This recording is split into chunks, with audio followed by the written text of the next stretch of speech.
Welcome, this is Cheating Tales Stories. Tell me where you're watching from. Today I'm sharing a story that will make you question everything you think you know about marriage, trust, and the lengths a parent will go to protect their children. What happens when the person who promised to love you forever becomes your greatest enemy? Stay with me because this tale of betrayal and revenge will change how you view family, loyalty forever. My name is Garrett, and 15 years ago, I thought I'd found my soulmate. Felicity and I met at a coffee shop near the university, where she was finishing her master's in psychology and I was working as a junior architect at a local firm. She had this way of listening that made you feel like you were the only person in the world. This gentle intensity that drew people to her like a magnet. We married after 2 years of what felt like a perfect courtship. I was making decent money by then, around $75,000 as a project architect, and she'd started working as a family therapist at a community mental health center. We bought a modest 3-bedroom house in a quiet neighborhood,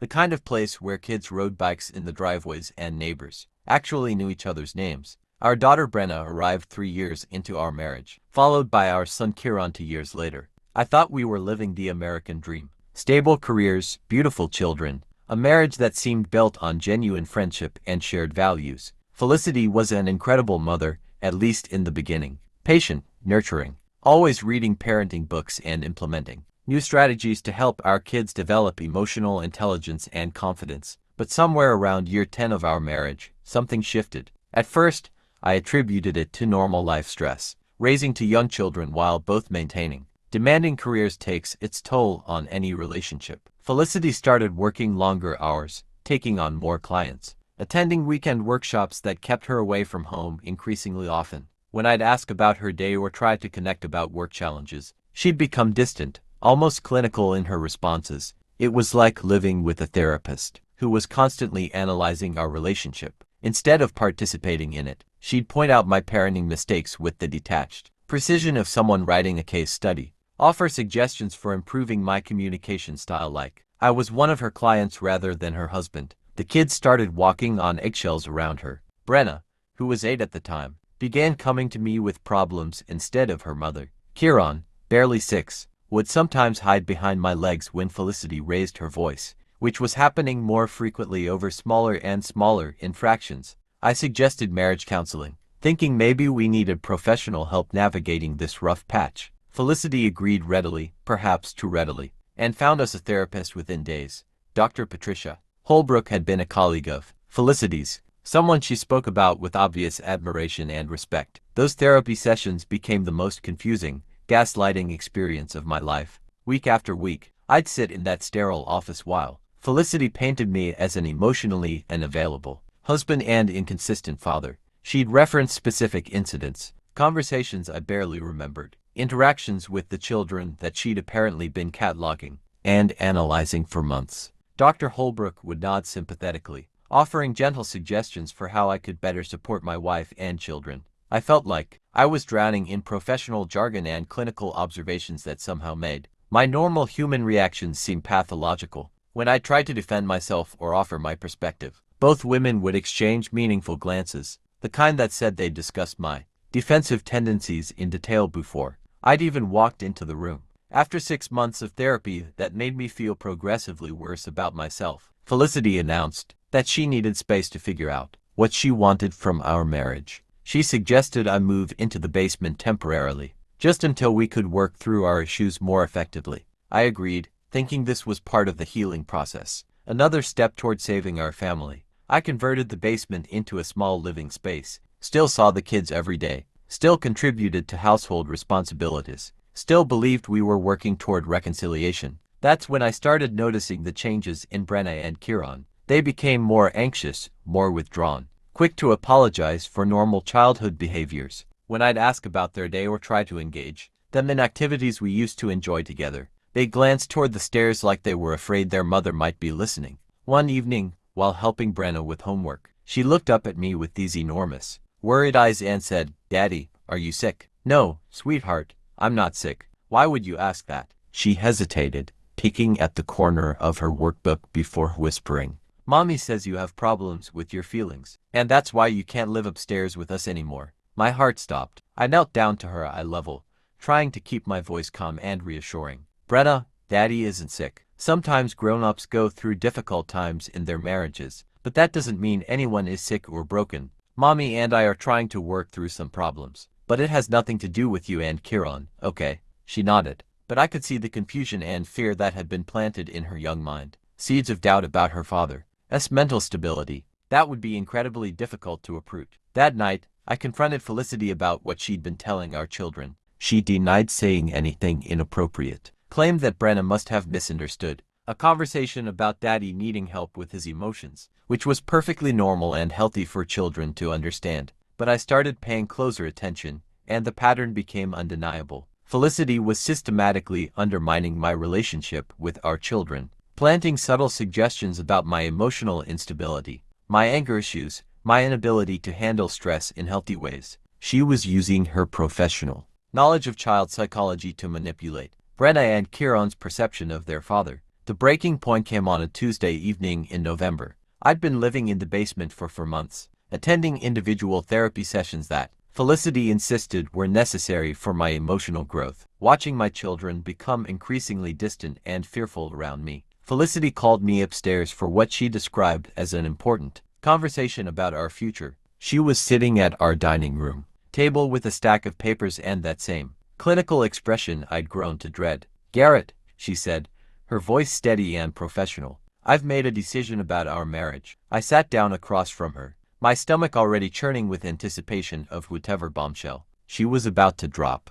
"I want you to disappear." The words hung in the air like smoke from an explosion. I stared at her, trying to process what she'd just said. "What do you mean, disappear?" She slid a document across the table toward me. It was a custody agreement that would give her sole, physical and legal, custody of Brenna and Kieran, along with a financial settlement that would leave me with almost nothing. "I mean disappear completely. Sign over your parental rights. Agree to no contact with the children. Relocate to another state. Start a new life somewhere far away from here. The kids will be better off without the confusion and instability you bring to their lives." I felt like I was falling through the floor, through the foundation of everything I'd believed about my life and family. "Felicity, these are our children. I'm their father. You can't just ask me to pretend they don't exist." She leaned forward with that therapist expression, the one she used when explaining difficult concepts to resistant clients. "Garrett, you've been struggling with emotional regulation, anger management, and attachment issues for years. The children are starting to show signs of anxiety and behavioral problems that directly correlate with your presence in their lives. As their mother and a trained mental health professional, I have a responsibility to protect them from further psychological damage." Every word was carefully chosen, clinical and devastating. She was using her professional credentials to justify the complete erasure of my role as their father. "This is insane. I'm not signing away my children. If you want a divorce, we'll work through the legal process, but I'm not disappearing from Brenna and Kieran's lives." She smiled then, and it was the most chilling expression I'd ever seen on her face. "Actually, you are. Because if you don't sign these papers voluntarily, I'll be forced to pursue legal action based on the documentation I've been gathering for the past 2 years." She produced another stack of papers, session notes from Dr. Holbrook detailing my emotional instability, recordings of arguments I didn't even remember having, photographs of damage around the house that one supposedly caused during angry outbursts I had no memory of, testimonials from neighbors about my erratic behavior. I was looking at a comprehensive character assassination, built over months of careful planning, professional manipulation, and systematic documentation of a version of myself I didn't recognize. "You're destroying our family," I whispered. "I'm protecting our children from a father who's become a threat to their emotional well-being. Sign the papers, Garrett. Disappear quietly, and we can all move on with our lives." I left that house that night knowing I would never return. But I also left knowing that I wasn't going anywhere without my children. Over the next 2 weeks, I liquidated assets Felicity didn't know about, researched states with different custody laws, and prepared for the most difficult decision of my life. I couldn't fight her through a legal system where she had professional credibility and 2 years of manufactured evidence. I couldn't stay and watch her continue poisoning my children against me, but I could disappear exactly like she wanted, and take Brenna and Kieran with me. On a Friday morning, I picked up the kids for what Felicity thought was a supervised visit to the park. Instead, we drove to the airport where I'd already booked flights to a small town in Oregon. I'd prepared no identification, found employment with a remote architectural firm, secured a rental house near good schools. I know how this sounds. I know taking your children across state lines violates custody agreements and probably qualifies as kidnapping. But I also know that staying would have meant watching Felicity systematically destroy my children's mental health while eliminating me from their lives entirely. We've been in Oregon for 8 months now. Brenna and Kieran are thriving in ways I never expected, without the constant manipulation and psychological warfare that had become their normal home environment. They've returned to being happy, confident children. They still ask about their mothers sometimes, but they no longer walk on eggshells or apologize for being kids. I documented everything. Every lie Felicity told, every manipulation tactic she used, every piece of evidence showing her systematic campaign to alienate me from our children. When Oregon Child Services eventually investigated our situation, the case one presented for parental alienation and psychological abuse was strong enough to secure temporary custody while the legal proceedings moved forward. Felicity hired investigators, filed missing persons reports, played the devastated mother whose children were kidnapped by their mentally unstable father. But when faced with a formal custody battle in a state where she had no professional connections and where her manufactured evidence would be scrutinized by neutral parties, she eventually agreed to limited visitation rather than fight an expensive legal war. She wanted me to disappear completely, to erase myself from our children's lives, so she could craft whatever narrative served her best. Instead, I disappeared with the most precious part of our shared existence, giving Brenna and Kieran the chance to grow up free from her psychological manipulation.